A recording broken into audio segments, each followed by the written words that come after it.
Hello again, and welcome to another product review and unboxing. I'm Justin with Audio and Vision, and today we're going to be unboxing a SONOS wall mount for the SONOS Beam. So let's get started. Here's my trusty and rusty box opener. Its retail value just dropped by 20%.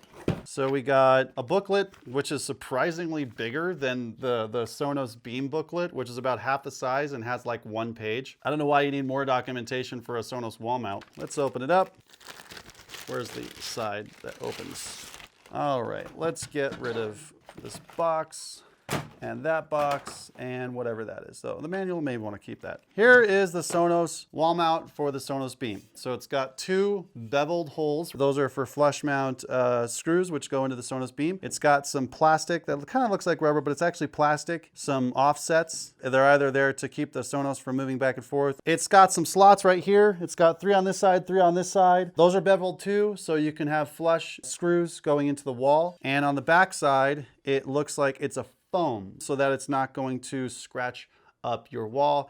I bet you they put the foam there to minimize any vibrations. So it's sort of a sound isolation feature, if you will. It looks really thick. That's like 1/8" steel right there. It's white. There is a black one. We have a white one. So let me grab it right here. Here's our SONOS Beam. This is our 2 brackets right there. I believe in the previous video I said these are 1024 1/2" screws that go in here. And the SONOS Beam, what will happen is you'll go ahead and place this on the wall. If this is a wall, what I usually do is we'll get a level, stick it right here, and find your studs. I don't recommend mounting this to drywall. The reason is because there is a lot of leverage happening here, and this is very close to the fulcrum. If you have just drywall screws right there, there's gonna be a lot of force on these screws. It's gonna pull those drywall screws right out of the wall. Drywall cannot support that much weight, and it's not just a shear weight. If it was a shear weight on drywall, we might be able to get away with it, but it's not. It's tensile weight. A tensile weight? Is that the right word? It's pulling away from the wall. So whatever threads are in that drywall are just gonna strip out and it's gonna pull right out. So find your studs, get a good stud finder, mark them out, and then one of these slots hopefully will line up with your studs. And those are usually about, what is it? In Arizona, they're 16 or 18 inches apart. I've seen them at 14 too. So this looks like it can accommodate all of those. The reason they have the slots is so that once you get it on those studs, you can center it up and you can kind of like adjust it for the TV, which is really nice than just having like straight holes to mount it.